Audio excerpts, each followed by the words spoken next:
Thank you everybody for joining us. I think we have everybody that's going to be here. We'll call this meeting to order with the Pledge of Allegiance. I pledge allegiance to the flag of the United States of America and to the republic for which it stands, one nation, under God, indivisible, with liberty and justice for all.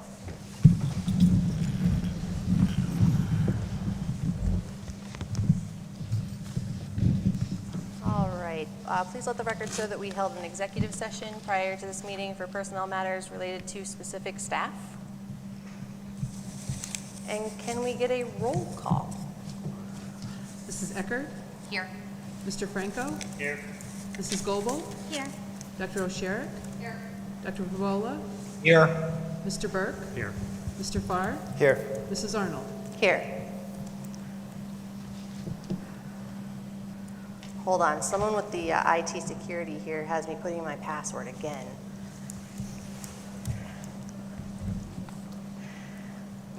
All right, do we have superintendent remarks this evening? Yes. Good evening, board and Tiger community. I always appreciate the opportunity to share some things with the board and our families. I'm very excited to announce that next school year, and that's on the agenda for this evening, we are organizing a First Responders Club here at the high school. In this club, students will have the opportunity to train and get certified to be a first responder. I really believe that we have students that are going to be very interested in being part of this club. We are working with the Comm Center, Triton, EMS, and local law enforcement to offer this wonderful opportunity for our students. It's state championship time for a lot of our organizations. Just in the last 2 weeks, students in our FBLA, Skills USA, and robotics have participated in the state championships in each of their respective fields. And this week, our band members that qualified left to participate in the PMEA All-State Festival. All groups provided with the drumline send-off, and it doesn't matter how many times I see it, the drumline send-off, it doesn't get old. Yesterday, we had 6 senior student athletes sign their letters of intent to play a sport at the collegiate level. Their families were on hand to share in this very exciting event. I felt honored to be there to support them and to witness their excitement for the next chapter of their education. Our spring sports season is off to a great start. We have so many teams in season right now. Basketball, softball, boys lacrosse, girls lacrosse, track and field, and volleyball. A ton of our students are involved in a spring sport. It's like our campus comes alive when spring sports athletes are utilizing every field simultaneously. It's really a very enjoyable time of year. Our softball team is undefeated, sitting at 7-0 and ranked number 1 in the state in the 4A classification, and they look very strong. Our girls had a great win yesterday against Pittston area, winning 12-2. The end of the year is quickly approaching. Our concerts and end of the year events will be happening sooner than we may realize. Honor Society induction for our qualifying juniors and seniors, believe it or not, it's already this Sunday afternoon, and it's happening right here in the auditorium. The high school spring the high school spring chorus concert is scheduled for next Tuesday at 6 o'clock. And it's flying by. Be sure to check with your child's school for upcoming events. And I'm going to conclude my remarks tonight by honoring longtime school director Lori Bennett. I'd like to thank her family for showing up. What a great turnout. Sadly, Lori passed away after a courageous health battle. She always prioritized the needs of our students, and she was one of the best advocates I've ever seen. She wasn't shy, and she was very outspoken in her desire to always help students that were underserved, especially those with disabilities, with addiction issues, and with mental health needs. Lori was a special person, and she always put the needs of others ahead of her own. And she dedicated her whole life to her family and to helping and serving others. And as I mentioned last month, that's the highest compliment I could possibly give her. She will certainly be missed. thank you so much for the opportunity to share my thoughts with the board and our school community, and I'll turn it back over to you. Thank you.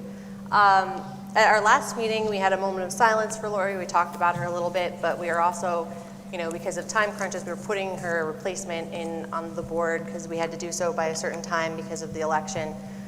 So tonight, it's more upbeat, it's more uplifting. We're celebrating her time with us. Paul mentioned a lot of her great qualities. I had coincidentally the opportunity today that, how Facebook will give you memories that you've had over the years. And apparently this week or even today, there must have been a board meeting about consolidation, and it was before I got onto the board. And so I may have posted something that might have been a little sarcastic and punchy, because, younger Holly did that kind of thing. And I tagged Lori in it because it was about the selflessness of the people on the school board. And the concern then was that, because we, as you all know, did not actually do anything with consolidation for multiple years after that. There were a lot of things, but oh my gosh, reading some of the comments, it was true to form Lori in there. She was not one to ever back down from a confrontation or a fight, right? If she believed it, she saw it, she was going to see it through. She was okay with being wrong sometimes, once she realized that maybe things could be a little bit different, she could pivot and move with that. But it just made me laugh a little because that is probably how I will always remember her, is in, not in the fight at the end when she was, obviously suffering, but also still trying to help others and not really fully sharing the extent of her battle publicly, right? She was still Lori. But boy, was she, as anybody who knew her, she was pretty fiery to work with, but also so passionate. And really, truly, many of us up here worked with her either on the board or knew her from when we were in high school. So we had seen Lori through all different phases of her life. I made the joke when I walked in that half of her family is here, even though it's such a large group. There are mostly all here, but she did have such a huge family, and even extended family and non-related family, and people who she just loved like family. And to be known and loved by Lori was, I will say it makes you special, but not really, because she knew and loved so many people, right? She had a big heart for that big capacity. So we're going to recognize Lori tonight. Do any other board members want to say anything? I will ask go ahead. You've done a good job. Oh, well, thanks. We'll do a little photo op down here. What we decided to do was we got a bench in Lori's memory. It has a little plate on it. The plate was designed and created for us at no charge by Lunger Monument. And the idea was we got a bench that's movable, because where we're going to put this is in whatever courtyard our little menagerie of animals are living in at that particular moment. So we had to be able to move it between different courtyards for the chickens and the goats and whatever else Mrs. Wood finds to bring to the school. If you didn't see, we did replace, we lost Ben, but we replaced him with Tom, so Jerry is no longer by himself.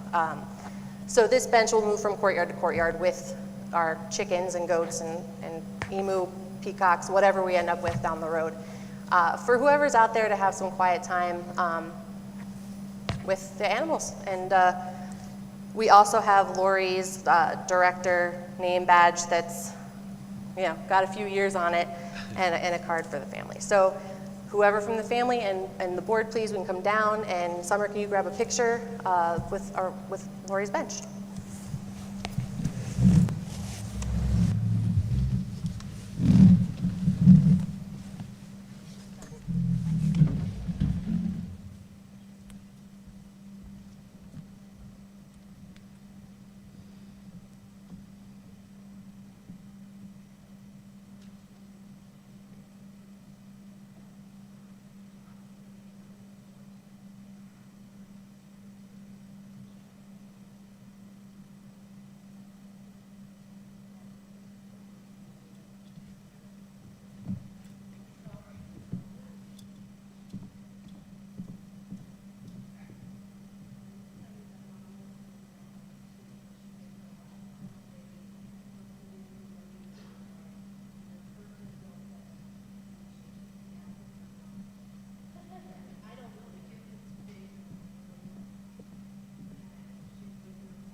No, I can't.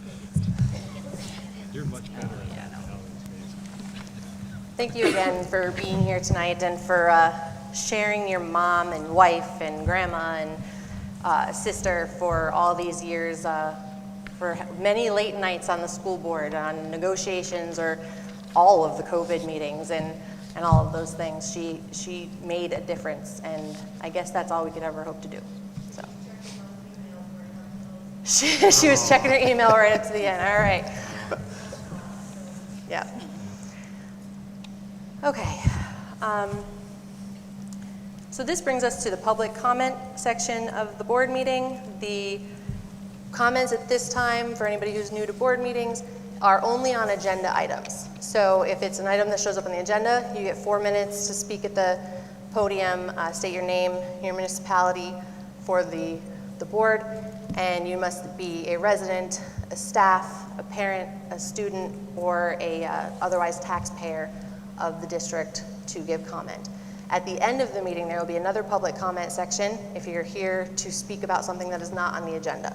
So that the rules will be the same, another 4 minutes. You can speak at both times if you have an agenda item that you want to speak about, and then a non-agenda item at the end. But with that, we'll open the floor. Do we have any comments on agenda items? Okay, seeing none. Move along. Enrollments are there for everybody's information. Any discussion on enrollments? Hearing none. Item G, the approval of minutes. The minutes from the special meeting, the regular meeting, and the transportation meeting from March. Motion to approve all Second. three. We have a motion and a second. Any discussion? Roll call, please. Mrs. Eckert? Yes. Mr. Franco? Yes. Mrs. Goebel? Yes. Dr. O'Sherrick? Yes. Dr. Perbola? Yes. Mr. Burke? Yes. Mr. Farr? Yes. Mrs. Arnold? Yes. Under item 2, business and finance, we have letter A, the business and finance report. Do we have a motion? Motion to approve? Second. We have a motion and a second. Any discussion on the business and finance report? Hearing none. Roll call, please. Mr. Franco? Yes. Mrs. Goebel? Yes. Dr. O'Sherrick? Yes. Dr. Perbola? Yes. Mr. Burke? Yes. Mrs. Eckert? Yes. Mr. Farr? Yes. Mrs. Arnold? Yes. Section 3, the superintendent's report. Thank you. I'd like to, I'm asking for a motion to approve the personnel report as presented. Second? I have a motion and a second. Any discussion? We have a couple fine teachers that are retiring. We appreciate their service. My children had Audrey Spencer, very fine teacher.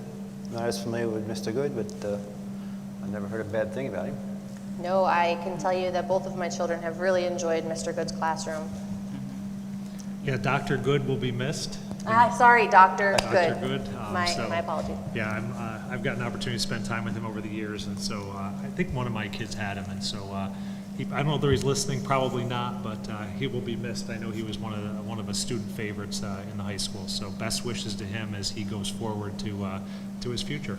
I believe he sparked a lot of debates at our house because he would on his board every day, he had like a this or that, so like Batman or Superman or Star Wars or Avengers or something like that, and I guess he really knows how to push the hot button subjects with students. I think so. All right, do we have any other discussion? Roll call, please. Mrs. Goebel? Yes. Dr. O'Sherrick? Yes. Dr. Perbola? Yes. Mr. Burke? Yes. Mrs. Eckert? Yes. Mr. Franco? Yes. Mr. Farr? Yes. Mrs. Arnold? Yes. The second one is a motion to approve conference attendance as presented. Motion to approve? Second. We have a motion and a second. Any discussion? Roll call, please. Dr. O'Sherrick? Yes. Dr. Perbola? Yes. Mr. Burke? Yes. Mrs. Eckert? Yes. Mr. Franco? Yes. Mrs. Goebel? Yes. Mr. Farr? Yes. Mrs. Arnold? Yes. Under the committee reports, I don't believe we've had any committees meet since our last meeting. Do we need to schedule any committee meetings?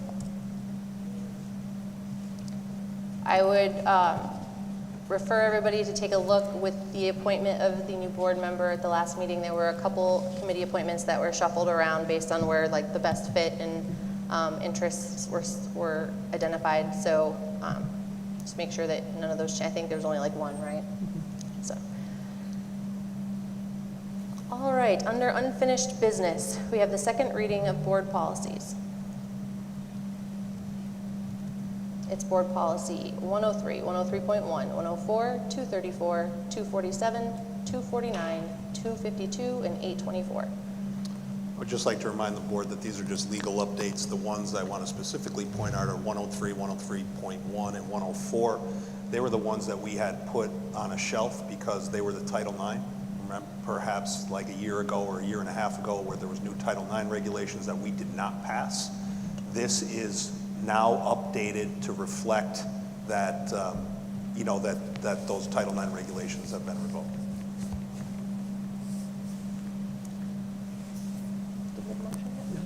Looking for a motion?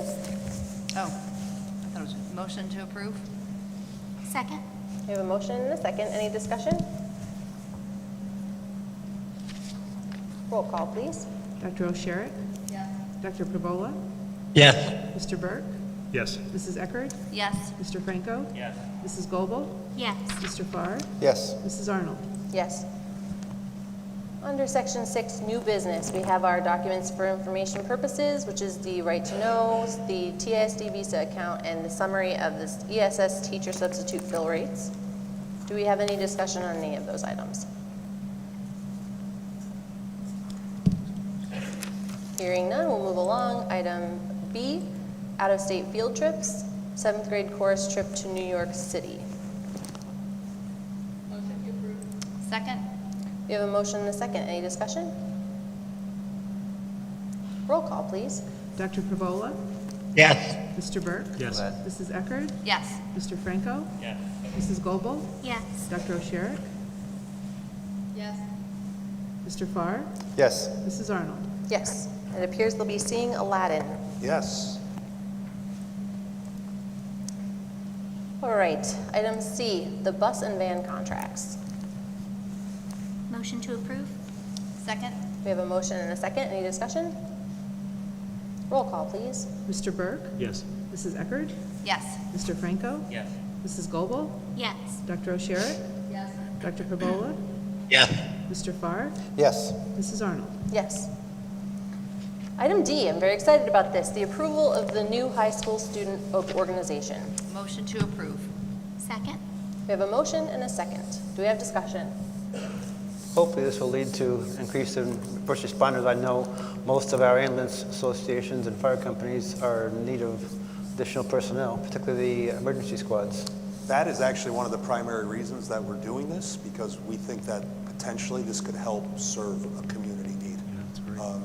And I think our students will be interested in it. And I know Tunkhannock had signed out that they were looking for help, and I know the other ones around the county have also been very thin on their volunteers, and they all need additional folks. Yeah. We have a motion and a second. Any other discussion? It does take a lot of training, actually. It really does, and I think that this is a whole opportunity for kids that can pull from multiple directions, right? So like kids who are interested in a medical career in the future, like this would be a great thing for them to have. You know, kids who just want to be more involved with our local fire companies and EMT stations and do something like that out of school, like that, or even while they're through school because they have the junior programs. So I think this will serve a lot of our students well. All right, can we get a roll call, please? Mrs. Eckert? Yes. Mr. Franco? Yes. Mrs. Goebel? Yes. Dr. O'Sherrick? Yes. Dr. Perbola? Yes. Mr. Burke? Yes. Mr. Farr? Yes. Mrs. Arnold? Yes. Item E, applications for payment. We have 2 payments for Scranton Electric Heating and Cooling Service. Payments 11 and 12. Motion to approve. Second. Do we have any discussion? Roll call, please. Mr. Franco? Yes. Mrs. Goebel? Yes. Dr. O'Sherrick? Yes. Dr. Perbola? Yes. Mr. Burke? Yes. Mrs. Eckert? Yes. Mr. Farr? Yes. Mrs. Arnold? Yes. Item F, The budget transfer, motion to approve a budget transfer is presented to cover the remaining costs of the HVAC project in the high school and intermediate center. Motion to approve. Second. Do we have any discussion? Roll call, please. Mrs. Goebel? Yes. Dr. O'Sherrick? Yes. Dr. Perbola? Yes. Mr. Burke? Yes. Mrs. Eckert? Yes. Mr. Franco? Yes. Mr. Farr? Yes. Mrs. Arnold? Yes. Item G, the abatement project. Motion to approve a summer abatement project with Datum Products at $19,985. Motion to approve. Second. Any discussion? Can I just ask, what is that? Oh, okay. Thank you. The answer, it was more tiles, Floor tiles. floor tiles, so they would be asbestos tiles? Yeah, This is very similar to a project Right. we did last year where we're just, little Yeah, by just- little, we're targeting rooms Yep. that they're not damaged to them, but we're trying to Right. remove them as we can. as, just to clarify, anybody who's not familiar, as long as the tiles aren't damaged, they're not a hazard. But while students are out, while we can, we remove them under the whole abatement process, and then it's not a concern in the future, so. Correct. Common problem with buildings from the 70s. All right, we had a motion and a second. Any other discussion? Roll call, please. Dr. O'Sherrick? Yes. Dr. Perbola?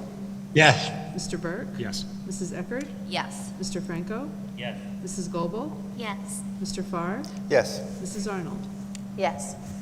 Item H, the property assessment appeals, settlements, and withdrawal. We accept and affirm the settlement for dockets as listed, and there are 3 listed there. And then we accept and affirm the withdrawal of the appeal for a 4th item. Motion to approve. Second. Do we have discussion, or does anybody want to elaborate at all?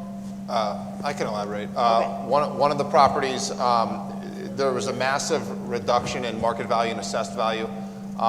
We obviously, it raised our eyebrows a little bit. We looked into it, we appealed it when we met with our tax attorneys. One of the properties was tax exempt, it's no longer tax exempt, so we will start receiving revenue from that property, which is good. The other 3, our tax attorneys felt that they were over-assessed to begin with. So now they're assessed appropriately. There's a 2-year probationary appeal period, which means there'll be no more appeals on the taxes from either party. We're hoping that will provide economic stability, and as inflation increases and market value increases, it provides the right amount of tax revenue to the district. No, the one property going on the tax roll actually is the Tunkank Manor. Yep. It was not, Yeah. as a Methodist Manor, but not on the tax rolls. 2 of the properties are the old Evans Falls School and the Mill City School. And I believe at the time when we sold them, we looked at the assessment, and the assessment then was based on the actual cost of building the building at the time. So the assessments were very high, I know that. And the 4th property was what Geisinger was at the top of Mile Hill. Yep. Before they moved down to the old Walmart. Okay. Any other discussion or questions? Seeing none, roll call, please. Dr. O'Sherrick? Yes. Dr. Perbola? Yes. Mr. Burke? Yes. Mrs. Eckert? Yes. Mr. Franco? Yes. Mrs. Goebel? Yes.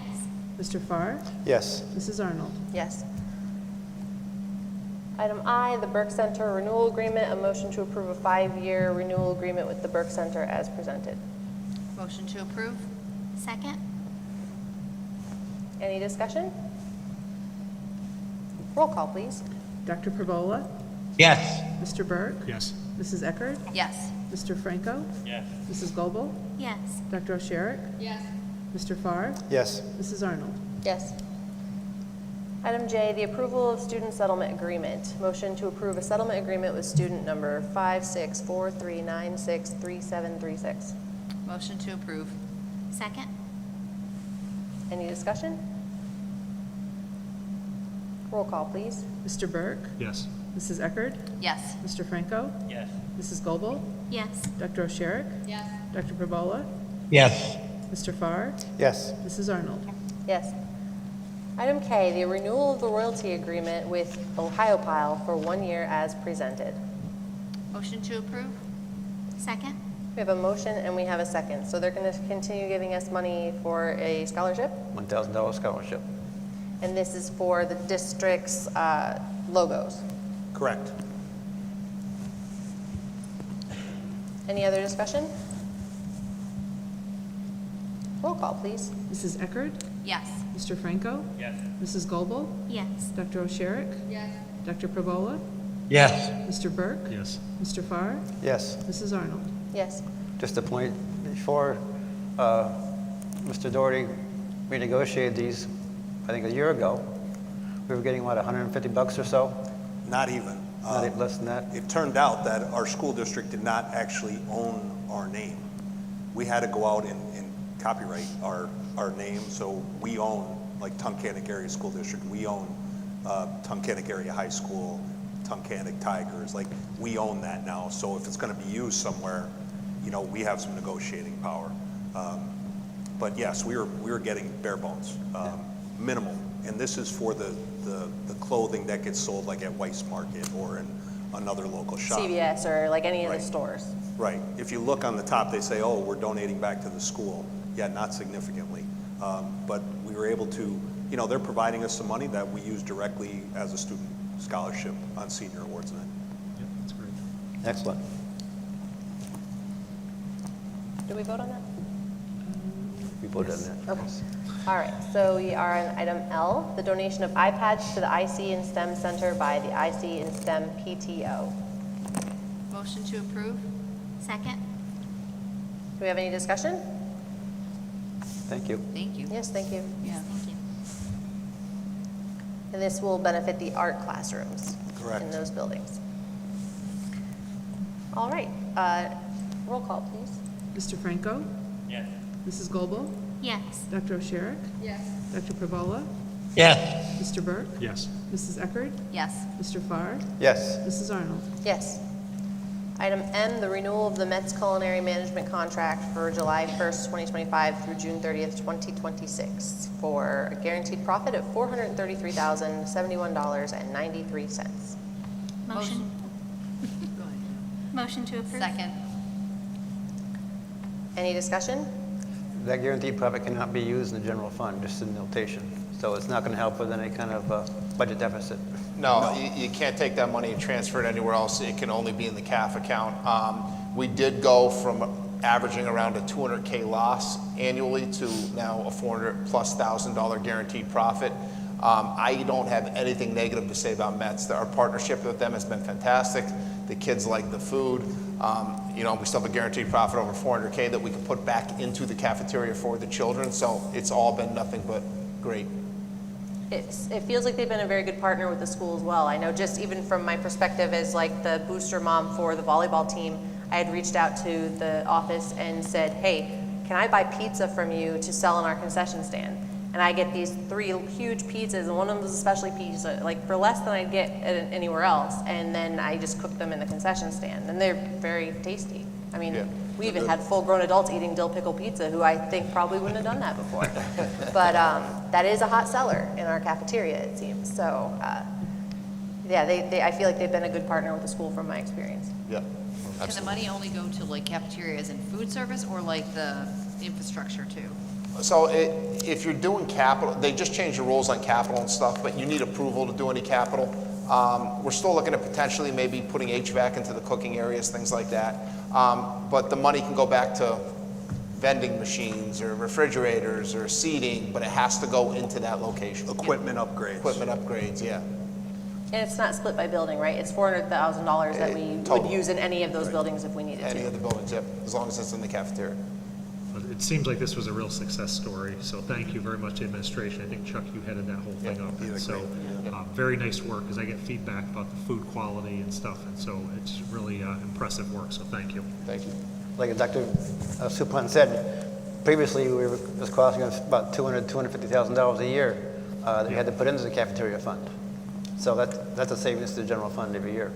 And the only thing that stopped that was COVID, because of the COVID money that was coming in, but then that stopped. So we would have been back to that scenario Yes. of paying out, you know, an additional $250,000. It was not a self-supporting cafeteria. All right, any other discussion? What do we got? Roll call, please. Mrs. Goebel? Yes. Dr. O'Sherrick? Yes. Dr. Perbola? Yes. Mr. Burke? Yes. Mrs. Eckert? Yes. Mr. Franco? Yes. Mr. Farr? Yes. Mrs. Arnold? Yes. All right, the big ticket item for tonight, the approval of a proposed final 2025-2026 budget. I'll give the Swilly disclaimer that this is not the guaranteed final budget that we are passing tonight. That will happen in June, but we are presented with 4 options this evening. We will pick one of them, but any one of those 4 could still be on the table in June, depending on how all of the budget work comes together over the next few months. So we're making a decision based on tonight's information, but that is possible to change. What will not change is that we will have to consider one of these 4 options in June. We can't come up with a 5th option that we would throw on the table in June that nobody's ever seen before. So any one of these 4 budget options could be the final approved. Take it away. Thank you. As President Arnold said, it's time for our 25-26 proposed budget.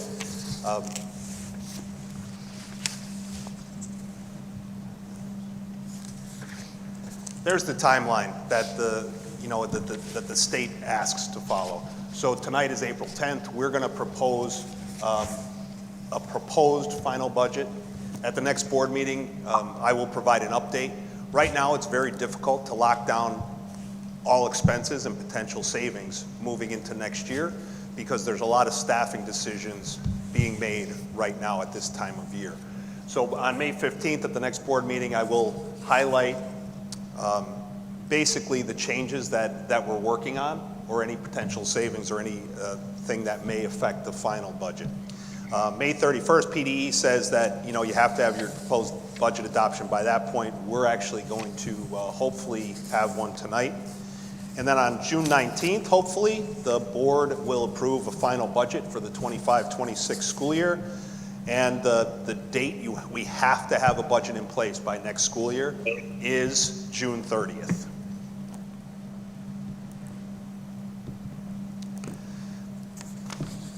Here's some things that I would like the board to consider. A proposed budget deficit would be just over $3 million, $3,027,863 with no tax increase. If you recall, last year, the board passed a $0 budget, which equated for an $880,000 deficit. Now, we were very successful in working through that and making sure that we came out positive, making cuts throughout the year. But we have to carry that deficit over into this year. So out of the $3 million, about $900,000 of that is the carryover deficit from the last budget year. There are 4 proposed budget scenarios for you to consider: a $0 mil, a $1 mil, a $2 mil, and the max. The Act 1 index maximum for Tunkhannock is 3.984 mils. The tax increase per mil, we have a tax collection rate. Our tax collection rate is pretty good. It's about 93%. So a mil is the equivalent of $287,881.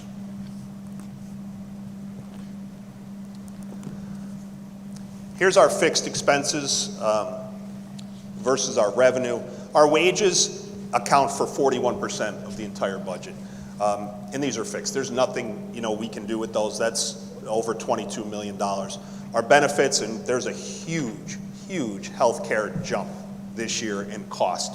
The benefits equates for 31%. I mean, it's just shy of the salary.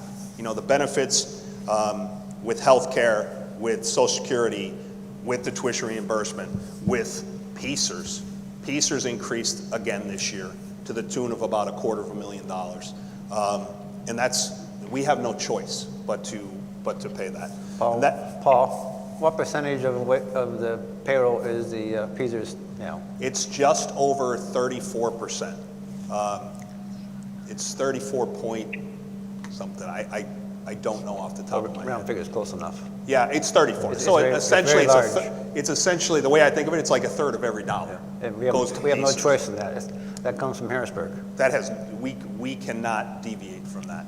You know, for years and years, it was 8%, 9%, and then there was that huge jump where it just, you know, dramatically shifted, and it put districts in a very difficult position.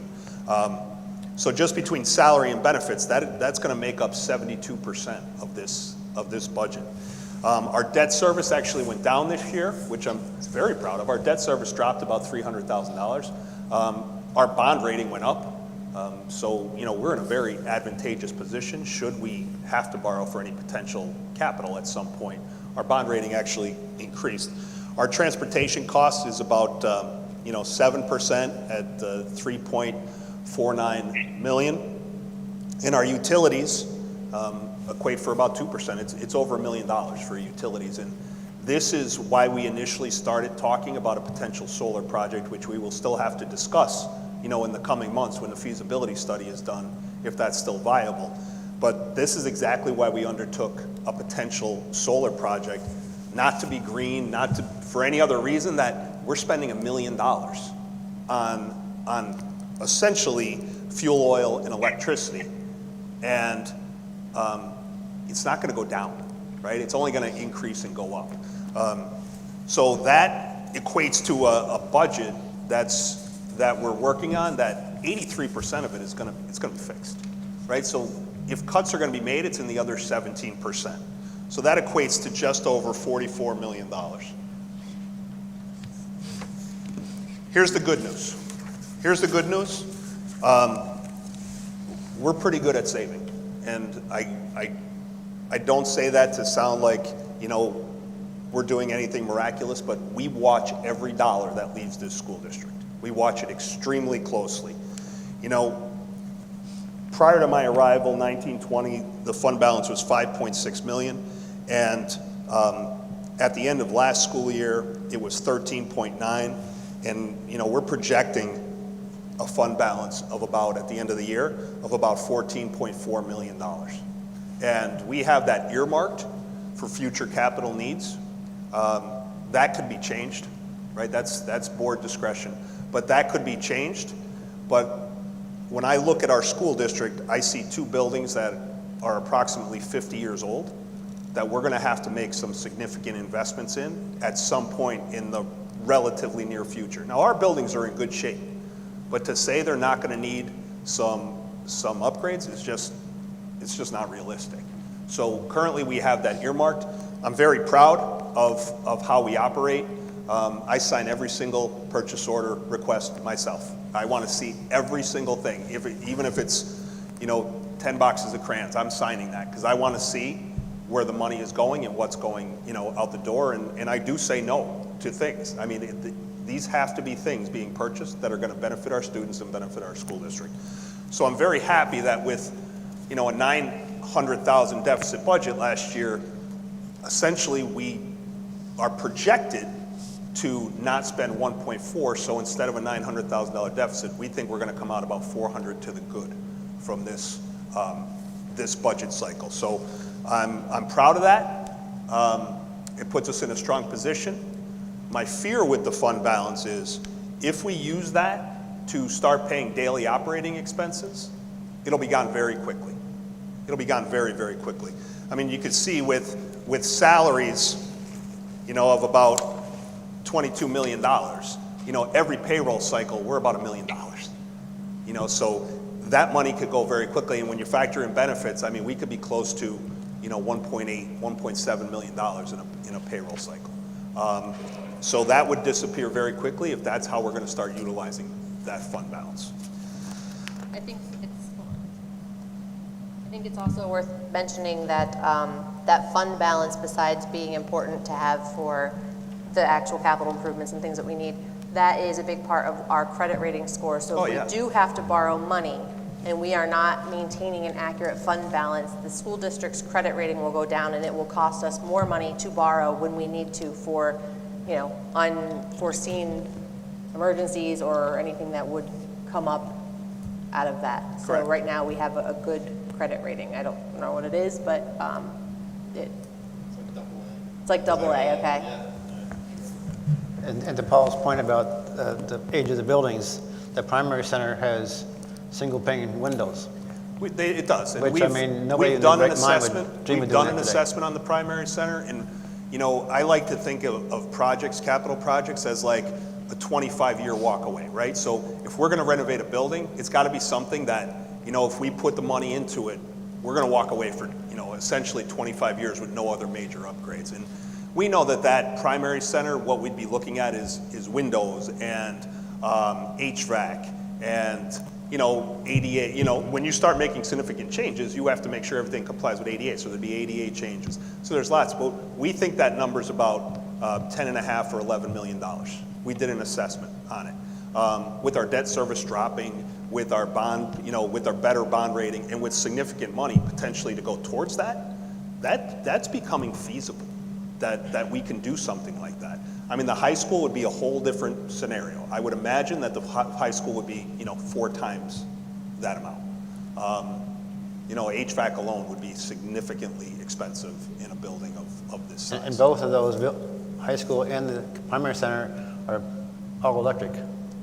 Yes. For heat. Now, we did convert some areas here to gas. With the HVAC projects we did using the federal ESSER money. So like the air conditioning or the climate control in this room now, that's off a gas line. We did have a gas line run to the building. There was not gas lines at our buildings at all. There was a gas line that was run to the intermediate center. Right, John, that's controlling the boiler now at the intermediate center, trying to get some control on the electric costs. But the primary center is still fully electric. And Director Arnold went from A2 to A1 on Moody scores, so, and that's a pretty big deal. Yeah. The significant changes that we're expecting for 25, 26, like, again, with buildings that are 50 years old, I think we always have to have some kind of capital project that's ongoing. Because if we don't, we're going to get behind the 8 ball, and it'll get to a cost that's probably not affordable. So we keep checking off items as we can. A significant change is ESSER funds. They expired, they're gone. In 2024, we did a lot of good with our ESSER funding. We did a lot of capital improvements, investing in our buildings, and that was a good thing, but it's gone. So that, significantly, that's a $3 million reduction in federal money that's coming in. And weren't we able to cover some salaries that were We were covering They some weren't new salaries. salaries, they were existing salaries. That's correct. We were offsetting with some of the ESSER, because the ESSER was in different pockets. You could use certain things certain was for learning loss, certain ones where you could use for capital. So there was different pockets. We did offset a couple teachers' salary and benefits through that, and that helped us, over a couple budget cycles. But that's money that's gone and not coming back, at least in the foreseeable future. This is the one that really hurts. Our medical insurance is increasing about 16%. And to us, in a dollar amount, that equates to $750,000, round number, to increase health insurance, which we're contractually obligated to provide. To put that in millage, that's 2.5 mils in and of itself, solely in healthcare. So that's a scary number to me. That's not a number that we're used to seeing with healthcare. Typically, we were coming in around 8, which is still a big number. But we had some claims. I mean, and that's what healthcare is here for. When people need it. And 16% is a tough one. And we are exploring other opportunities for our healthcare. And I'll be sharing more information as we get something more tangible. But we need to start doing some other things. Always salary increases, which we're contractually obligated to provide. The PCERS increase, again, it's about $250,000. So again, it's just shy of $1 million. We're potentially looking at an increase to our transportation funding. And we always want to try to keep an appropriate fund balance. I understand using some of our fund balance, I really do. But we have to make sure that we're just not using it to pay the bills. And it's important that we always have an appropriate fund balance. That's something that, in the middle of the year, if you lose a boiler, you have to have money to do that. And you know, we're very healthy, and I'm very proud to say that. Okay, here's the knowns. And this is something else, and I've talked about this before. In the governor's proposed budget, there's only about a $95,000 increase for our basic ed funding and our special education funding. That is the lowest increase to the BEF and the SEF in over a decade. And I'm going to tell you that, and I know I shared this before, but I'm going to keep saying it, that there's a target on small rural districts. You know, due to the lawsuit, the fair funding lawsuit that was put in place, some districts are getting something called, so they're funneling money out of the basic ed formula, and they're putting it into something called adequacy funding. So there's about 350 school districts in the state that are splitting 97% of all state education money. There's 150 school districts that get the remaining 3%. We're in that remaining 3% because they're saying we don't qualify for the adequacy money. And I'll tell you why we don't qualify for adequacy money, because we fight diligently to keep our class sizes low. Adequacy money is distributed based on the perceived cost of how much you spend on a student. So for instance, if we just start reducing staff and we put 30 kids in an elementary classroom, it'll look like we're spending a ton more because the cost per person is going, yeah, it'll look like, I'm sorry, it'll look like we're spending a lot less because there's more. But we would get adequacy money. But I can't sit here and tell you that's the right thing to do. I don't believe in that. I think we fight very hard for that. And honestly, when you look at the school districts that are benefiting, it's your large urban city-based school districts. And I shared my concern with the governor's office. I shared my concern with our local, legislators. They've been very receptive to helping. Senator Baker's been outstanding. So I'm hoping that maybe something will give at least before a final budget. I'm not optimistic that the state will pass a budget by June, but I'm not sure that there's the votes to pass this anyway. At least I hope there's not, because something's got to give, because a $95,000 increase does nothing really to help us. It really doesn't. And that's, it pains me to say that, but we're just not being treated fairly. Like I said, a zero-mill budget will provide a shortfall of approximately $3 million, and again, each collected mill is about $287,000. And you can see by the fund balance that, I was extremely mindful, my team's extremely mindful of what we spent, again this school year. The unknowns,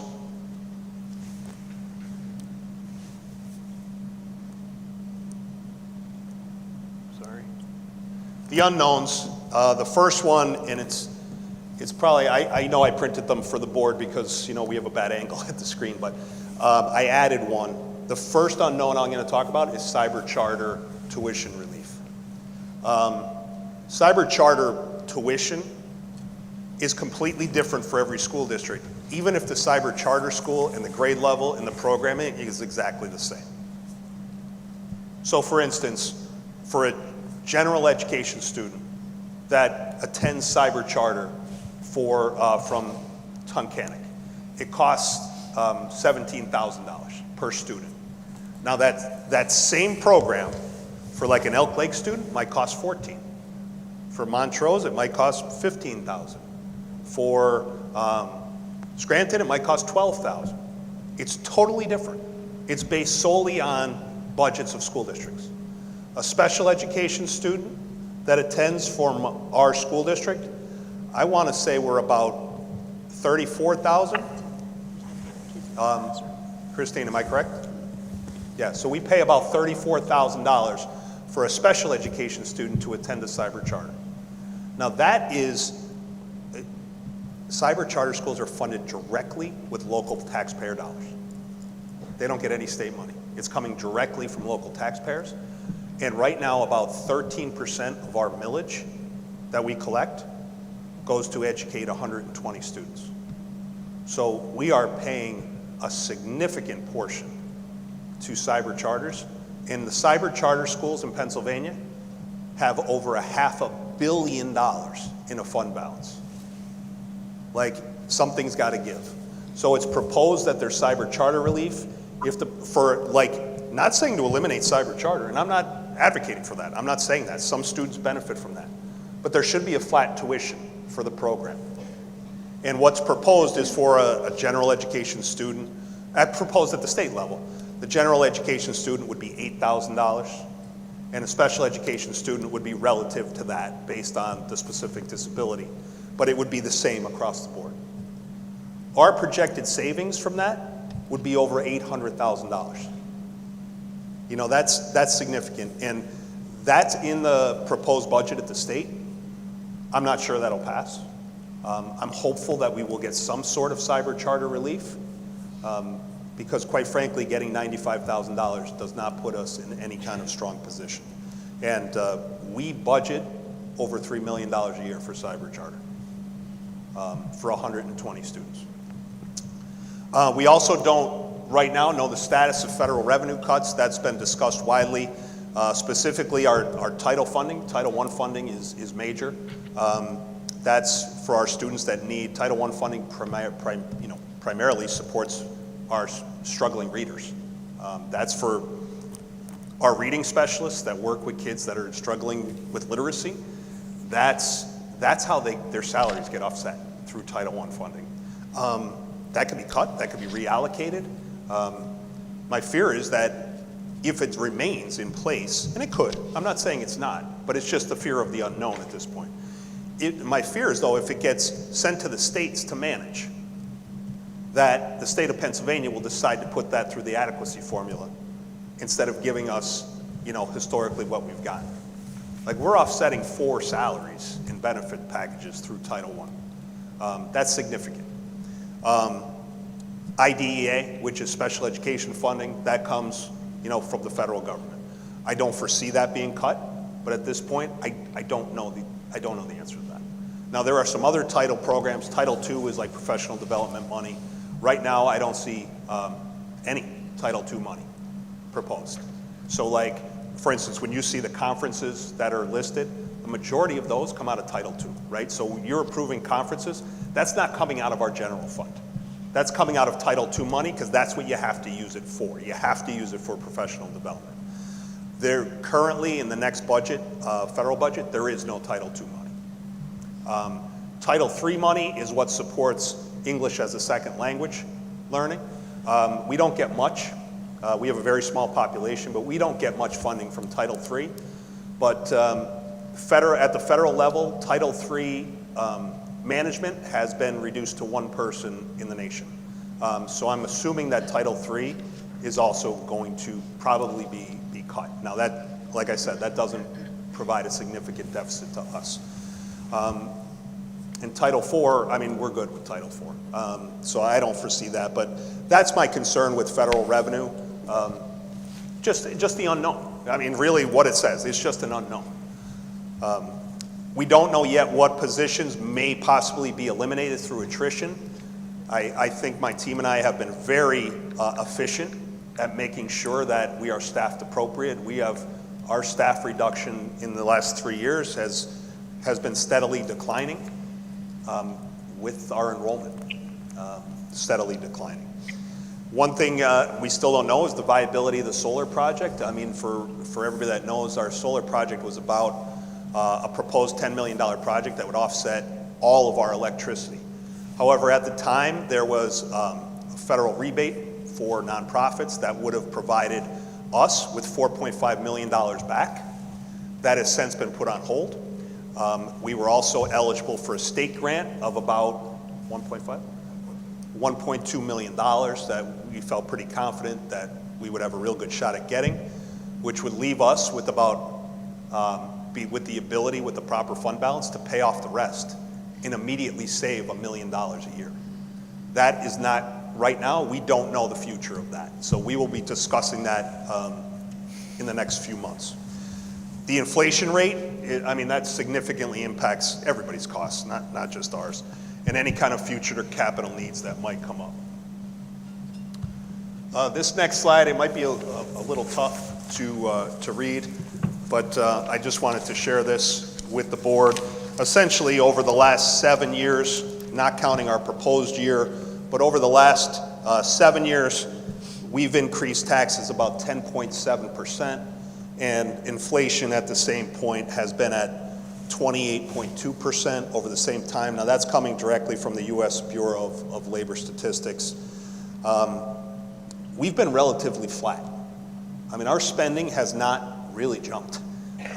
Again, I think we're mindful of trying to keep everything as minimal as we can outside of our contractual obligations. We are projecting this 24-25 to end up with about $49 million in non-federal expenses. And the reason I broke it out between total and non-federal, because of the federal COVID money, the ESSER money, it kind of muddies the waters when you look at it a little bit. So when you see the $3 million jump from 23-24 to 24-25 in non-federal expenses, like we took a capital loan for $3 million, right? We have, natural increases, our contractual increases. So there's like salary and healthcare, and we had some retirement incentives that we were paying out. Healthcare, and we paid for our solar feasibility study out of that also. Our total expenses, you see, are $4 million higher. That's ESSER money. That's why the federal expenses are at 53. So when you look at 25-26, it goes from like 49.2 to 53.1. I mean, that is carryover deficit. That's our utilities going up about 8%. That's salary and PSERS. That's transportation. That's healthcare. There are no wish list items like in this budget. Not at all. Our schools, our school budgets and our department budgets are flat. In fact, they've been flat for 3 years. I tell them, I will go back and cut things if I have to, but I expect them to come in flat, or they better have a ton of support for an increase. So that's kind of where we are with that, and you can see the difference. So our non-federal expenses proposed go to 53 million, but you see the overall expenses are at 54.6. That got significantly closer now because there's no ESSER money left to close that gap, and that's how we were closing the gap. The next steps for me and the next steps for our team is we're going to continue examining the remaining 17%. Like I said, it's very difficult to pass a proposed budget this far out. But we're going to look at the remaining 17% and see what can be reduced without impacting student programs. I mean, that's the first thing. What can we reduce or save on that's not going to directly impact our students? That's number one. Because the next step to that is, do we want to walk down the road that's going to impact students? I mean, that to me is a last resort. We need to continue to review ways to reduce our staffing costs and through attrition. So when someone retires, we're going to tear apart a master schedule. For instance, if it's a teacher, we're going to tear apart a master schedule and figure out if that person has to be replaced. And I'll come back to the board with more highlights at our next board meeting on May 15th. But there are 4 budgets,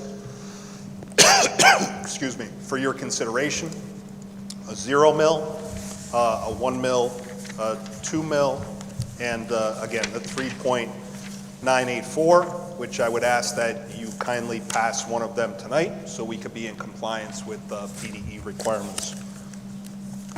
A 0 mil, like I said, would produce a deficit of $3,027,000. A 1 mil is $2,739,000.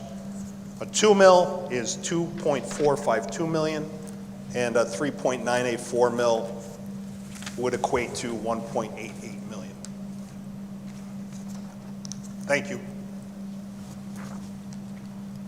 Does anybody have questions for me?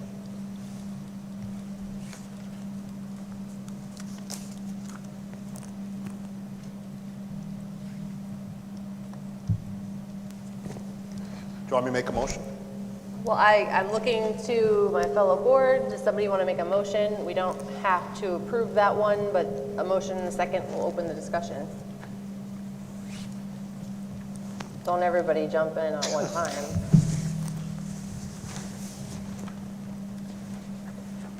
I'll make a motion for a 1 mil increase, knowing that this is only preliminary. Second. We have a motion and a second for 1 mil. I think it was Carrie. Carrie? Was it you, Carrie? Oh, who was the motion- second? the second was Oh, Paula. Paula was the second, I apologize. Like, everybody's like, wasn't me. That was not me. Paul, though, you just rattled off the last numbers, like 1 is 0 is this, 1 is, they're not on the sheet with the teeny tiny numbers, is it? No, it's in No, they the were- document. Word document, It's, okay. yes, it's in the agenda. That's But fine, I just I'll gotta say it look. again, I mean, the 0 mil is 3,027,000. A 1 mil is 2,739,000.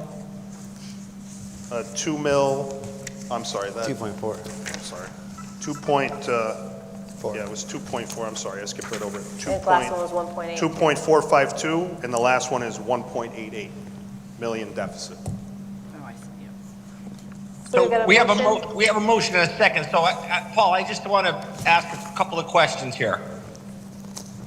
When do you think we're going to know about the state budget and any of these bills for consideration with cyber? I mean, is that going to happen within the next 30 to 60 days, do you think? I highly doubt that. Probably August. I'd be shocked if the state passed the budget on time. Unfortunately, I mean, I don't like to say that. I don't want to sound like I'm being negative, but I don't think that's going to happen. So my next question is, out of all the areas that you mentioned in your slideshow, which I very much appreciate, where do you think we're going to have some answers about, are we able to save a little bit of money, or is it going to cost us a little bit? I mean, I picked the mill because last time I was one of the school directors that was against a tax increase. But I will say, for the record, these costs, and especially healthcare, I mean, it's getting crazy. And I know everything can't be on the taxpayers, but certainly, as we said before, the attrition of our employees, we're getting to the breaking point where we're really not going to have that much attrition. And the next thing that's going to have to go is either programs for the students or class size, but we can't have everything. So my suggestion of 1 mil is obviously just for the preliminary, but at least it's something to start with. And then if we can get more information, you know, we can make the appropriate change at the next board meeting. Absolutely. I mean, in May, we won't take a vote, but I'll just provide a highlight of where I am at this point with each of the budget versions. And believe me when I tell you, we work on this every single day. There's not a day that goes by that we don't. So Bill, I appreciate the motion. Just, first of all, I want to thank the administrative team, and then Christine, I see you back hiding in the back, because I know that a lot of this budgeting process in terms of all this falls on your shoulders. So thank you for the work that the team is doing. You know, just in the top line, we lost $2 million in revenue is what we're forecasted to lose. And so, you know, that's the ESSER money expiring and a few other things that are in there. And so it puts us in just an awful spot, because, you know, this isn't caused by additional spending in the district. And so if we look at what we were forecasted to spend this year versus last year, they're basically flat. I mean, it's up just slightly, and by the time the final comes in, they're probably going to be pretty close. So when we're trying to evaluate how the heck did we end up with a $3 million deficit, it's just, you know, we had a $1 million deficit essentially last year, and then you had a $2 million loss in revenue, and here we are. So, you know, when we reflect on how we also got here, you know, the good news is we've kept expenditures relatively, you know, under control over the past 7 years. And so, you know, that's about a 3% annual increase, which, you know, ideally you'd keep that a little bit lower, because unfortunately we have a declining population. But, you know, just so we think about the healthcare expenses over that time, I mean, we are blowing past 3% a year on healthcare expenditures. And then contractual, I mean, everybody has to also understand, you know, we have a 28% inflation rate, and we still have to give people raises. And so it's unrealistic to think that, you know, to keep expenditures flat, we're not going to pay anybody anymore over a, you know, a longer time period like that. So I think Bill's initial 1 mil, I think, is a very reasonable place to start, but it really doesn't, we haven't fixed anything. And so we'll kind of see how the next 60 days or 90 days kind of plays out until we vote a final. You know, even if we went to the highest, call it the 4 mils, we're still using up 15% of our fund balance in a single year to fund ongoing expenses, which is not the place we need to be. So the board's going to have to make some really tough decisions over the next couple of years if we end up in a position like this where we're not finding a way to offset that. So solar would be a great thing. I personally think that that's going to be a really tough sell with everything going on right now, but I'm hopeful that that still happens.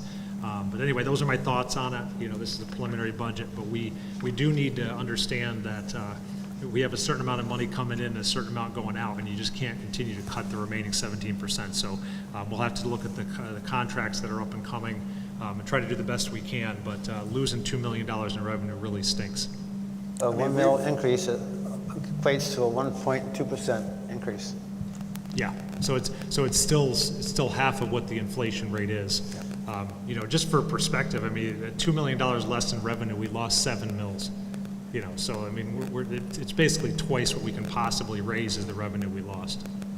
I do want to put one disclaimer out there in that, yes, on paper, we are losing that $2 million, but these are not positions, they were like, when we talk about that, we had used that money to fund some positions and stuff, those were positions that already existed in the district, so we actually were very careful about that throughout the whole ESSER scenario, that we didn't add expenses to the district under those that we now have to figure out how to pay for.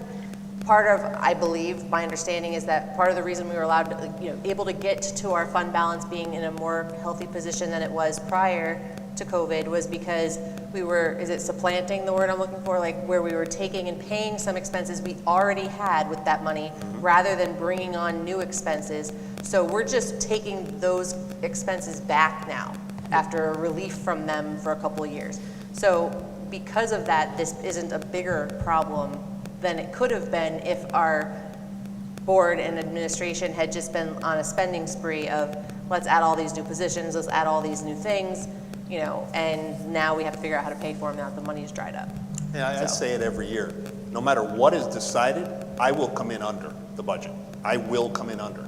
It's getting more and more difficult to come in under though, because we started with, just for instance, last year there was, 80% was fixed. Now, next year potentially 83% is fixed. Where we can save is shrinking. So, saving $1 million again, or trying to cut $1 million is just going to become much more difficult. Bill mentioned our classroom sizes. I was just looking at our current enrollments in the PC specifically because we do have that sheet where it breaks it down by classroom. We average 19 point something students per PC classroom K to 2 Correct. right now. You talk about if that were to have to go up at some point, like I don't think anybody's talking about blowing it out at 25 or 30, but at some point we're probably looking at that needing to be like 22, 23 or something like that per classroom. Because and that would get you like 400,000. Yeah. That would get you a quarter. That of sacrifice, right, yeah. what we need. Yeah. So it's kind of some of the conversation going on in the federal government right now, and so I won't go there, but we need some sort of a step change here. This isn't going to be like, okay, we're going to stop doing 7th and 8th grade sports. This is going to be some combination of hopefully some cyber charter, a solar project, class sizes going up, and it's going to take a few of these things to come together with additional revenue, because we're not going to have the luxury of doing what we did before, which is just you move a few things around, you cut the fat, and then you're moving on. The gap is just too big now. Yeah, and extracurriculars don't add up to that much. Right. So that's not your answer there. No, if you recall, we cut a couple, 9th grade sports programs, not because of money. It was because of participation. You don't really save by cutting that. When I came onto the board, there was a big concern about the rate of the expenses each year, which were continuing to escalate tremendously. And there was a community committee that was put together. Lori Bennett, as a board member, represented the board on that committee. John Burke was on that committee before he was a board member. Paula was as well. Paula was on that's right. Paula was on the committee. Forgot about that. And one of the things they came back with, quite frankly, was consolidation. We've done a lot of things over the last 10, 12 years to slow that increase of our expenses. Consolidation being one of them. And that was very successful. That was very successful. Also, we've, through attrition, reduced our staff size through actually the last couple of superintendents. So that's made a big difference. And both of the last current and the previous superintendent have cut a tremendous amount of fat that was in the budget. And there's becoming less of that. Paul's doing a tremendous job. The Heather, when she was here, got to get the low-hanging fruit, but Paul's getting deep into the budget with things that aren't quite so obvious on first glance, that's for sure. So we have seen a tremendous reining in of those expenses that have not gone up at nearly the rate that they were projected to, because we were hearing about gloom and doom and millage rate having to skyrocket just to cover the expenses at the time. So we have done a considerable job with our administrations to improve that situation. Yeah, I mean, thank you, I appreciate that, but like when healthcare is going up 16% and our basic ed funding is going up 0.9%, like it's almost like it's not, it's not feasible. The state is basically saying to us, put it on your local taxpayers. I mean, when I first got, my first year here, we got an extra $750,000 from the state of Pennsylvania in the BEF. And every year it has declined. And now we're down to less than 1% of an increase. Like they're not even maintaining inflation. Like it's something's got to give with that. So real quick, and I don't mean to go back, but Phil, I went back to, I looked at the presentation that Paul and I did back in 2014. And so our expenditures over the 11-year time period are 1.8% annualized. And so that's significantly less than inflation during that period. And so I think that the district has done a very nice job of controlling expenses. So we're kind of at that, hopefully, like we said, maybe I don't know where it comes from because Peasers isn't going to get any better either. And so that's not going to change. So anyway. Yeah, and there's, like I said before, there's absolutely no control from us over Peasers. Right. And they don't do a very good job as far as the investment side is concerned. Yeah, they have not done a great job of growing their pension returns have really hurt. No, that's true. Well, are we prepared to make a vote on 1 mil? Yes. Okay, can we get a roll call, please? Dr. Osherek? Yes. Dr. Perbola? Yes. Mr. Burke? Yes. Mrs. Eckerd? Yes. Mr. Franco? Mrs. Goebel? Yes. Mr. Farr? Yes. Mrs. Arnold? Yes. But I'm going to repeat the Swilly, that this is just a preliminary budget, that any one of the 4 budgets presented could be the final budget, and these discussions will continue in May and in June, where we pass the final budget in June. We'll pass that budget, and probably Harrisburg will not. That's my prediction. That is a good prediction. It's a safe prediction. All right, with that, it brings us to our second public comment period of the evening. Remember, 4 minutes on any subject, whether it was on the board agenda or not. And please state your name and your municipality. You don't need your address, just your municipality for the board. And with that, do we have any public comment?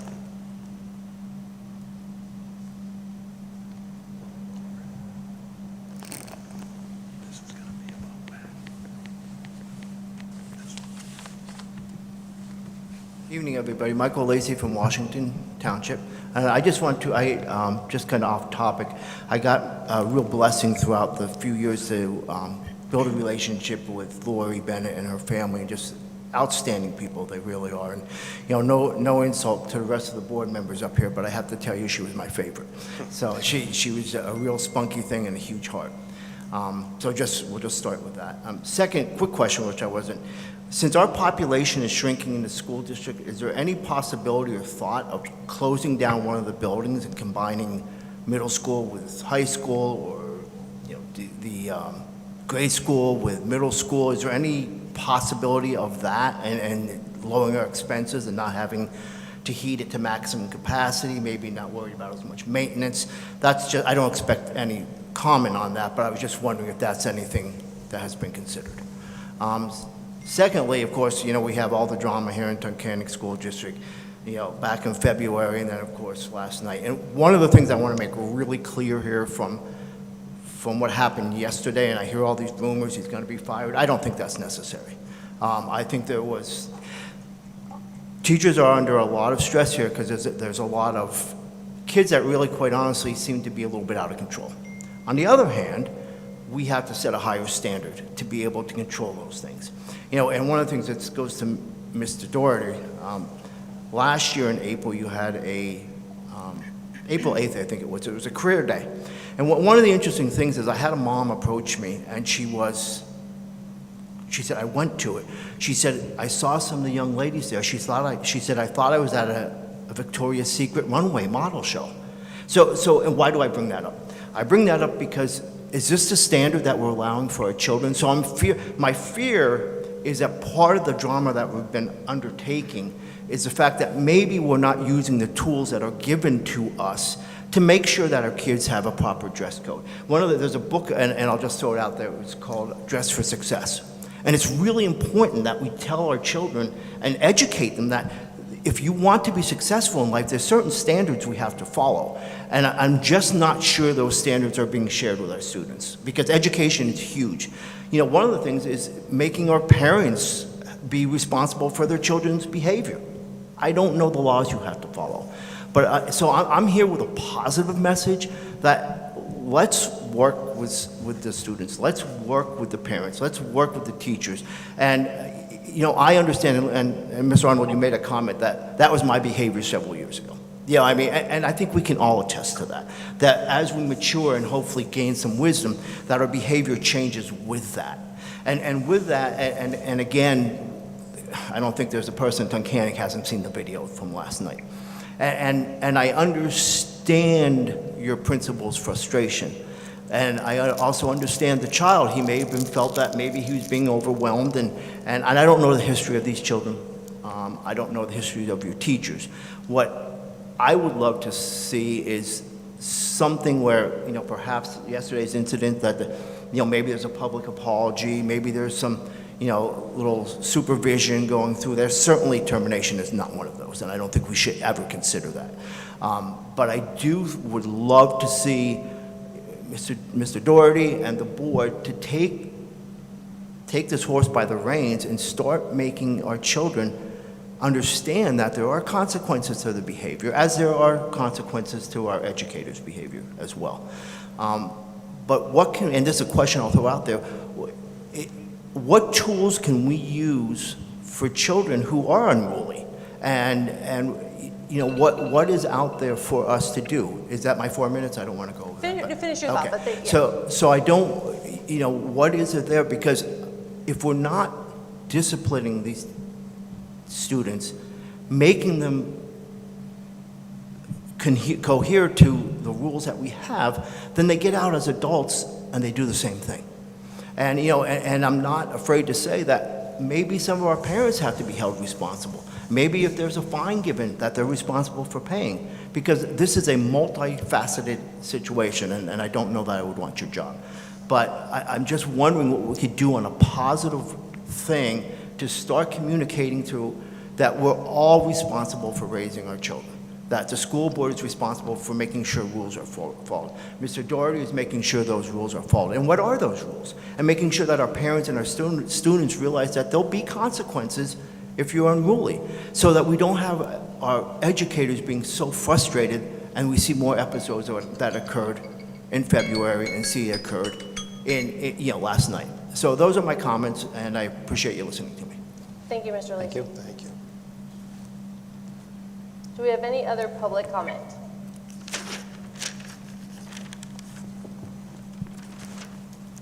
I know that there were some students that came tonight. I wasn't sure if they wanted to speak or not. If there's no other public comment, is there any other board comment? I usually, just real quick, looking at the building studies, that's something that's been on my mind, and so that's something that Yeah, your microphone, it's not picking up for some reason. We'll try that. when we originally did that study, when we shut down the other buildings, we tried to look at could we go deeper.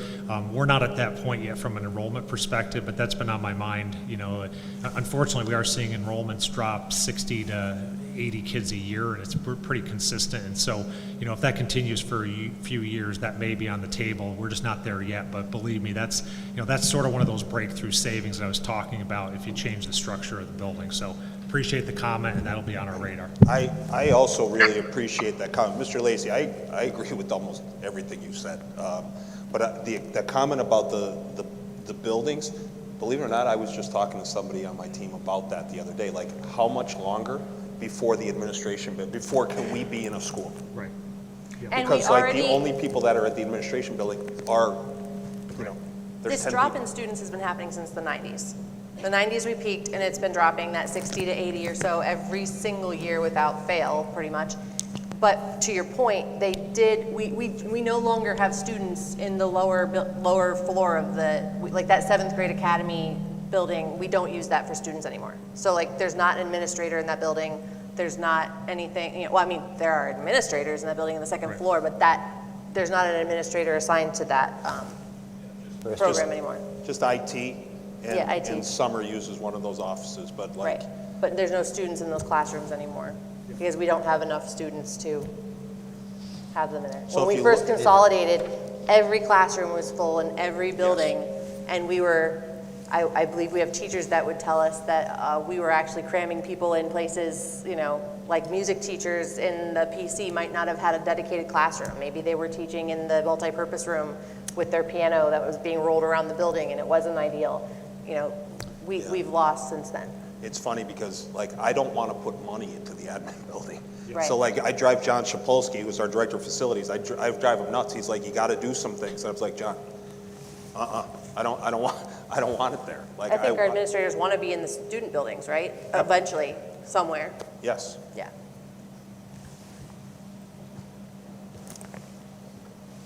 Please state your name and your municipality if you know it. What's my municipality? Tunkhannock Township. All right, hi. My name is Zachary McBain. As some of you may know, I am her favorite kid. And I live in the Tunkhannock town, was it township? Was it? Municipality. And I just want to say, I looked it up and there are like 217 people watching. So it's more towards them than you guys, because I'm sure you know what I'm going to say. But Mr. Winsek helped me raise $8,000 to put benches like that in an outdoor classroom to help better this school. He also is directly involved with me getting my Eagle Scout and accepted into my dream college. And he is probably the most influential, or if not the most, one of the most influential people for me at the school, and I know for a lot of other people. And the events that have taken place over the last day, or yesterday, may not shine the best look on him, but that really does not define who he is, and he is a much better person than a lot of people are giving him credit for, especially if you look at the posts and the comments where people are really trying to blow out of proportion and really saying a lot of things about him that are frankly untrue. And I just think that people need to understand what this man does for everybody in the school and how much he really cares before they go and really talk crap on somebody who really does more for this community than a lot of people have done in their lifetimes in the last 2 years. And so yeah, I just know, especially me personally, he has really had a huge impact on my personal future, on my athletic career, on my academic career, and just has had a big part in who I am today. And I know he's had this same impact with a lot of people in this school. And I know a lot of people, even if they aren't here, or if they aren't saying it, or maybe they're watching, or maybe they aren't watching, but they just know it, like, more people value what he does for the school than those who don't.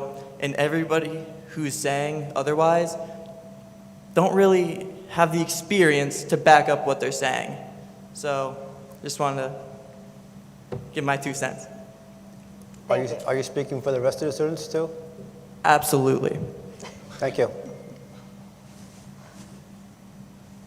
I think he was asking if he was speaking for you up here who are sitting with him, not Yes. literally every student Not all in the of them. school district. The Okay. group. Yes. Is there any other public comment? Any other board comment? Hearing none, do we have a motion to adjourn? Thank you, everybody. Thank you.